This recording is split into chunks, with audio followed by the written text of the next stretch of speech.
자, 안녕하십니까. 자, 모의고사 문제 풀이 해설하도록 하겠습니다. 자, 1번 문제 보겠습니다. 이 부동산을 법률적 측면에서 설명한 것이다. 옳은 것은 자, 1번 정답인데 이 부동산 등기법상 부동산 등기의 대상이 되는 물건은 토지, 건물 두 개밖에 없습니다. 그래서 1번 정답이고 이 건물은 토지의 일부인 정착물이 아니라 이 토지와 독립된 부동산인 독립정착물입니다. 그래서 토지의 일부 하니까 틀린 지문. 3번 임목 등기는 한 그루의 나무로 가능하다. 한 그루의 나무는 등기할 수 없습니다. 수목, 집단만 등기 가능하죠.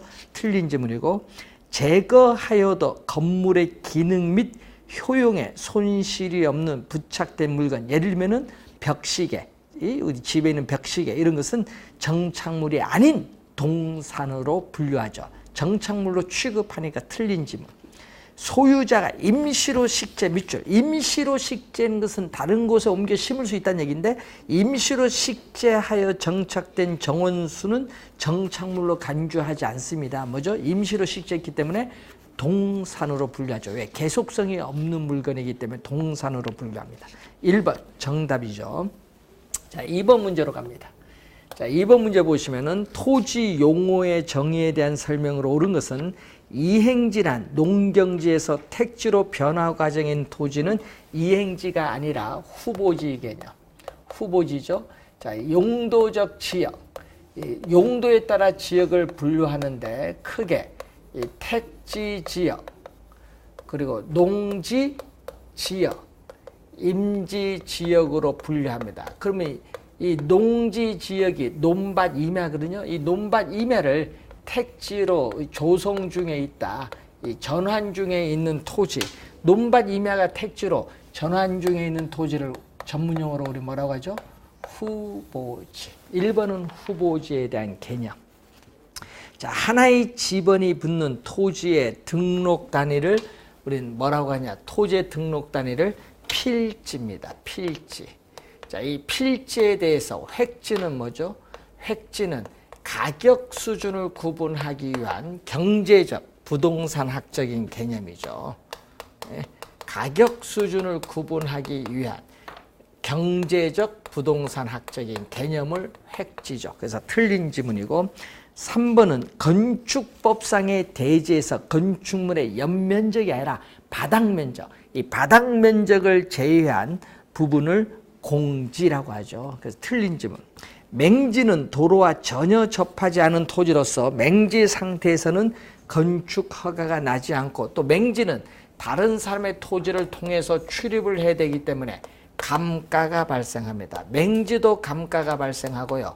고압선 아래에 있는 토지를 선하지라고 하는데 이 선하지도 감가가 발생합니다.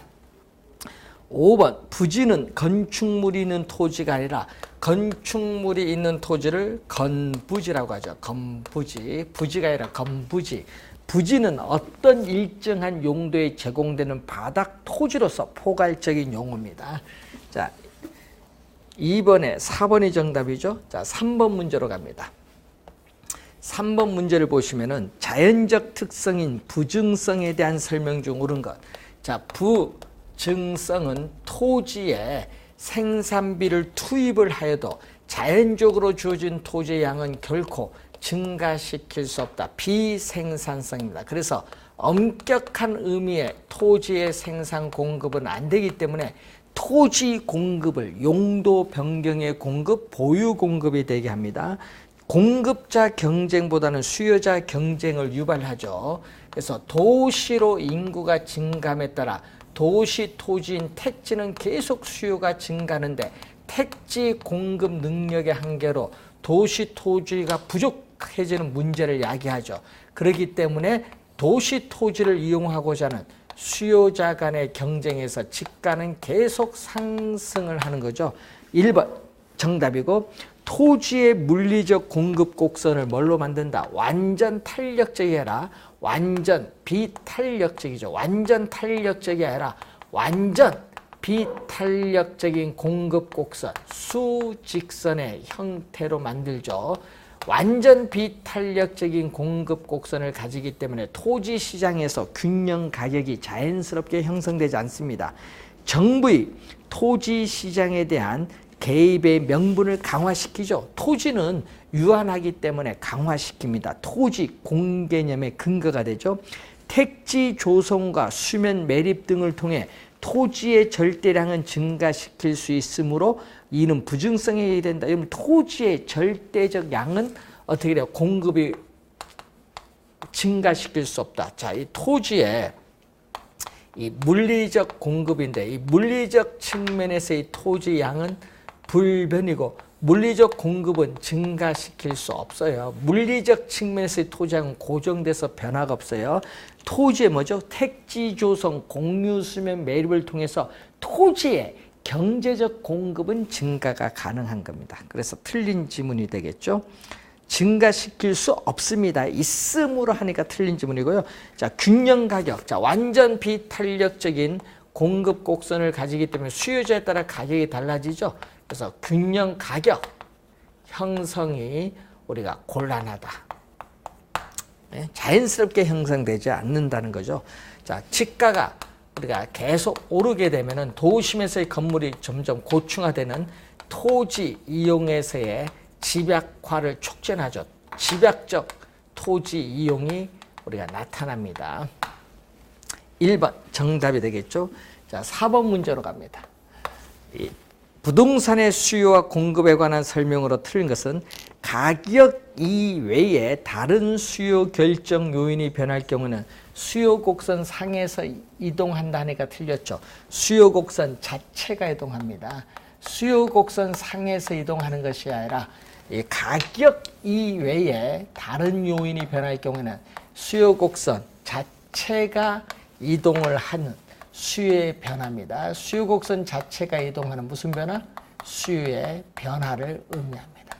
그래서 1번 틀린 지문이 되겠죠.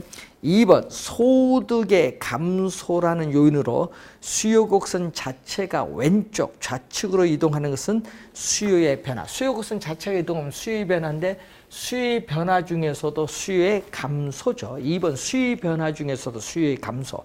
3번 일반적으로 대출 이자율이 하락을 하면 소비자의 이자 부담이 낮아져요. 구매력은 높아져서 정상적인 주택 수요는 뭐한다? 증가합니다. 맞는 질문.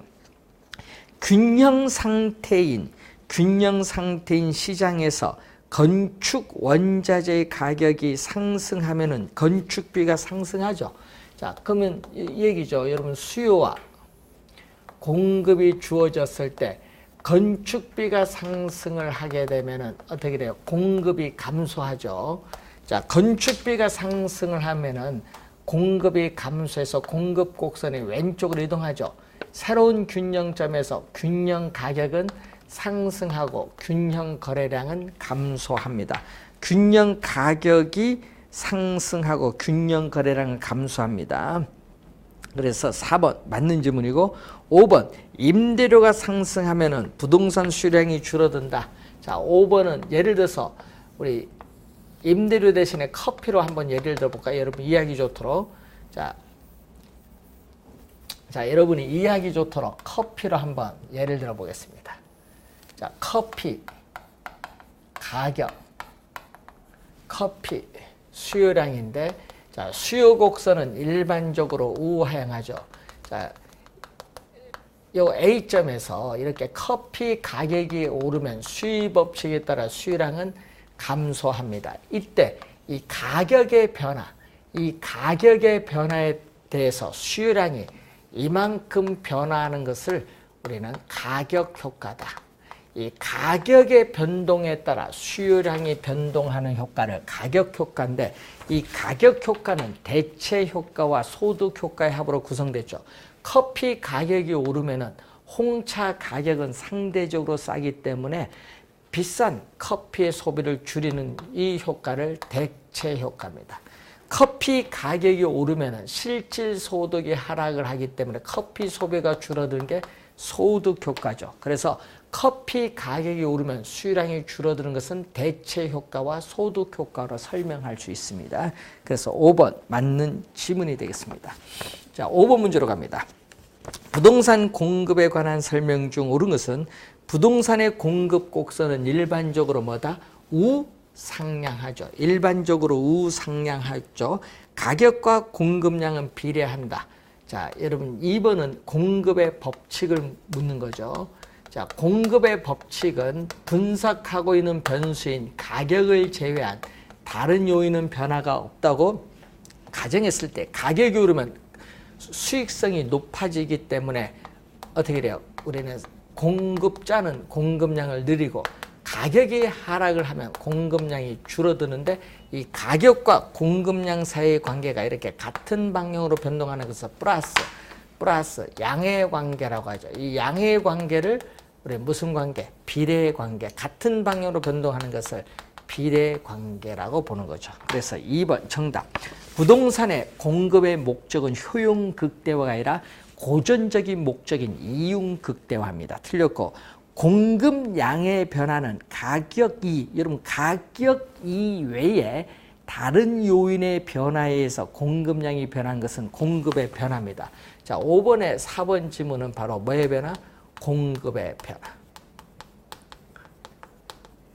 공급의 변화는 가격은 변화가 없습니다. 가격은 불변이에요. 가격은 변화가 없는데 가격 이외의 요인이 변하는 거죠. 가격 이외의 요인이 변하면서 공급 곡선 자체가 이동하는 걸 말합니다. 5번 다른 조건이 일정할 경우에 대상 부동산의 가격 변화는 공급 곡선 자체를 이동시킨다 하니까 틀렸죠. 공급 양의 변화는 공급 양의 변화.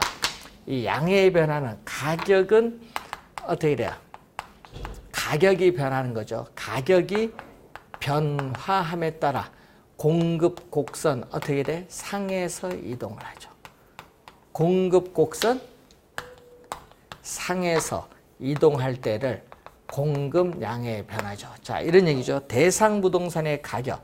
자, 부동산 가격. 자, 공급량인데 공급 곡선은 일반적으로 우상향하는데 대상 부동산의 가격 변화. 이런 부동산 가격이 오르면은 어떻게 돼요? 우리는 공급량이 이렇게 증가하죠. 이 A점이 공급 곡선을 따라서 B점을 이동하죠. 이렇게 공급 곡선 상에서 이동할 때를 공급량의 변화. 그래서 공급 곡선 자체를 이동시키는 것이 아니라 공급 곡선 상에서 이동합니다. 5번 틀린 지문이 되겠죠. 자, 6번 문제로 갑니다. 아파트에 대한 수요 공급의 탄력성에 관한 설명 중 틀린 것은 수요가 증가할 때 공급의 가격 탄력성이 비탄력적이다. 자, 비탄력적일 경우에는 기울기가 급합니다. 비탄력적은 기울기가 급하고 탄력적은 기울기가 완만하죠. 탄력적은 기울기가 완만하다. 자, 수요 곡선은 이렇게 주어졌습니다. 자, 이렇게 주어졌을 때, 자, 이게 균형이죠. 이때 수요가 증가를 하게 되면 수요 곡선이 우측으로 이동하는데 비탄력적일 때는 가격이 이렇게 많이 오르고 뭐보다 탄력적인 경우보다 더 많이 오릅니다.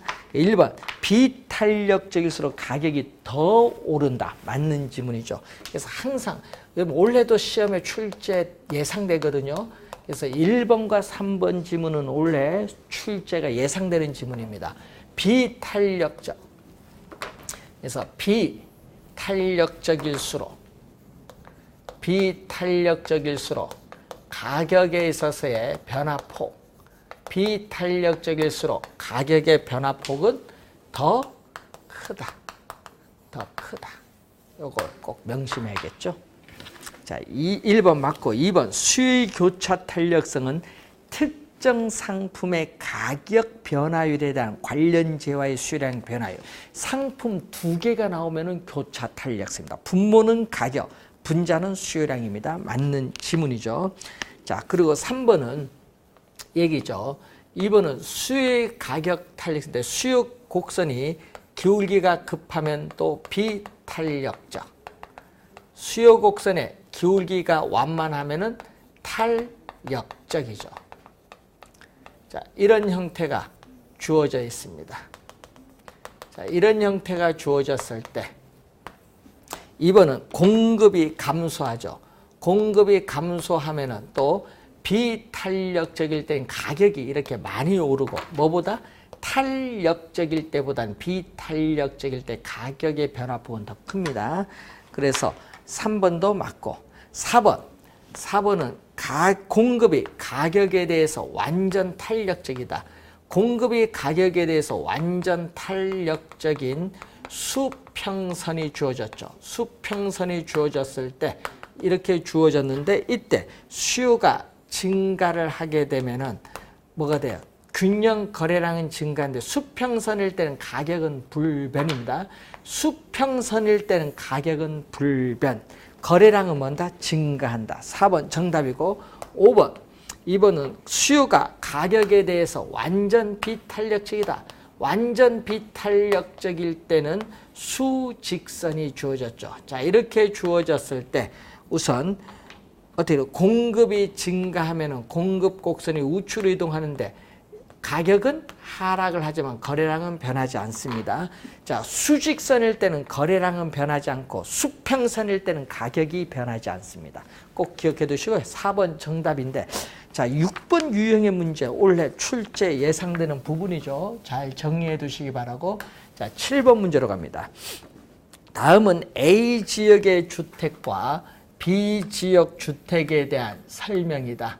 자, 우선은 A 지역, B 지역 주택 시장 분석 내용 중 옳은 것. 자, 기억 보시면은 A 지역 주택은 주택 가격이 20% 상승했더니 수요량은 10% 감소했다. 자, 수요의 가격 탄력성이죠. 주택 수요의 가격 탄력성인데 주택 가격의 변화율. 자, 주택 가격의 변화율에 대해서 주택 수요량의 변화율이죠. 자, 수요 가격 탄력성 음수가 아닙니다. 자, 변화율은 퍼센티지인데 주택 가격이 20% 상승했더니 수요량은 10% 줄어들었다. 2분의 1, 0.5죠. 0.5. 자, 1번 A 지역은 주택 수요 가격 탄력성이 0.5입니다. 0.5는 1보다 작기 때문에 비탄력적이죠. 비탄력적일 때는 대체재가 비교적 적습니다. 비탄력적일 때는 대체재가 비교적 적고 가격의 변화에 대해서 수요량이 민감하게 반응하지 않습니다. 대체재가 풍부한 시장이죠. 풍부한이 들어가서 틀렸죠. 풍부한이라 대체재가 비교적 적습니다. 1번 틀렸고 2번 A 지역에서 주택을 분양한다. 자, 비탄력적일 땐 얘기죠. 수요 곡선의 기울기가 급하면은 비탄력적입니다. 자, 분양을 할 때 분양 가격을 인상하면 자, 이 가격과 수요량 곱한 이 면적이 총수입이죠. 총수입인데 가격과 총수입에 있어서 가격을 인상, 분양 가격을 올리면은 자, 분양 가격을 대폭 올려도 비탄력적은 가격의 변화에 대해서 수요량이 민감하게 반응하지 않으니까 수요량이 이렇게 약간 줄었어요. 그러면 이때 이 가격과 수요량 곱한 이 면적이 총수입이야. 가격을 올렸더니 총수입은 수요량이 약간 줄어들기 때문에 총수입은 증가하죠. 따라서 2번 정답이 되겠습니다. 3번 A 지역에서 주택 공급이 증가한다. 자, 여기서 요 그림을 보면 되겠죠. 비탄력적, 탄력적 볼 때 공급이 증가를 한다. 자, 3번에 그림을 보면은 자, 수요는 비탄력적, 완만하면 탄력적 공급이 주어졌는데 자, 이 상태에서 공급이 증가하면 비탄력적은 가격이 많이 하락을 해요. 뭐보다 많이 하락한다? 탄력적보다 많이 하락하죠. 그래서 상대적으로 주택 가격은 더 적게가 더 많이 하락합니다. 3번 틀렸고 비지역을 이제 묻는 거죠. 비지역. 자, 비지역을 보면은 비지역 주택은 소비자의 소득. 자, 주택 수요의 소득 탄력성인데 주택 수요의 소득 탄력성은 소득의 변화율에 대해서 주택 수요량의 변화율을 묻죠. 소득의 변화율에 대한 주택 수요량의 변화율인데 소득이 10% 증가를 하자 주택 수요량은 2% 증가했다. 소득이 증가할수록 수요량이 증가하는 상품은 우리는 정상제예요. 정상제인데 같은 방향으로 변동하면 플러스인데 같은 방향으로 변동하면 플러스인데 얼마? 10분의 1이니까 0.2죠. 0.2는 0보다 큽니다. 정상제를 말합니다. 자, 열등제가 아니라 정상제. 4번 틀렸고 비지역의 주택은 소비자의 소득이 감소한다. 정상제이기 때문에 소득이 감소하면 수요량도 감소해야 같은 방향으로 변동해야 플러스죠. 그래서 소득 수요량이 감소합니다. 그래서 5번 틀린 질문. 자, 8번 문제로 갑니다. 8번 문제. 균형 상태에서 어떤 원인으로 우리가 수요가 증가한다. 자, 수요가 증가를 하게 되면 균형 가격이 상승하고 또 공급이 감소해도 균형 가격은 상승하죠. 그럼 수요가 증가하고 공급이 감소하면 항상 균형 가격은 상승해요. 항상 균형 가격은 상승을 하게 돼요. 그러면은 여러분 어떻게 돼? 기역, 니은, 디귿, 니을에서 기역이 와야 돼. 기역이 와야 되겠고요. 자, 그 다음에 뭐가 와야 돼? 균형 거래량은 수요의 증가폭과 공급의 감소폭에 따라서 자, 여러분이 이 수요의 증가폭. 자, 수요의 증가폭이 크냐? 예? 공급의 감소폭이 크냐? 이걸 보는 거죠. 자, 수요의 증가폭이 크면은 균형 거래량은 증가하고 같으면 뭐죠? 균형 거래량은 변화가 없고 공급의 감소폭이 크면 균형 거래량은 뭐다? 감소하죠. 요 세 가지가 있기 때문에 균형 거래량은 이렇게 증가할 수도 있고 불변일 수도 있고 감소할 수 있기 때문에 균형 거래량은 그 변화를 알 수가 없어요. 그래서 A, B, C 모두 가능합니다. 4번 정답. 자, 9번 문제로 갑니다. 부동산 경기 순환의 각 국면 중 회복 시장의 특징에 대한 설명. 회복 시장입니다. 자, 바닥을 통해서 올라가죠. 자, 회복 시장에서는 이런 형태가 되죠. 자, 이런 형태의 국면에서 바닥을 통해서 올라가는 회복 시장의 국면입니다. 회복 시장의 국면은 가격이 올라요. 오르기 때문에 매도자는 거래를 뒤로 미루려고 하고 매수자는 거래를 앞당기려는 경향이 있기 때문에 부동산 중개 전문업자 입장에서 매도자가 중시되는 시장이 형성돼요. 1번 어떻게 돼? 맞는 지문. 2번 공실률은 줄어들죠. 회복에서는 공가율 감소합니다. 맞고 투기죠. 아직 회복 시장에서는 지가가 아직도 낮은 수준에 있기 때문에 부동산에 대한 투기적 요소가 개입되기 쉬운 국면의 시장입니다. 그래서 맞는 질문이고 지속적인 부동산 상향으로 점점 부동산 가격이 상향 시장으로 지속적인 상승의 가능성이 예상되고 있어요. 맞는 질문이고 후퇴의 가능성을 여러분 이 경기에 후퇴의 가능성을 내포하는 건 무슨 시장? 상향시장입니다. 후퇴의 가능성을 내포하는 건 상향시장. 5번 정답.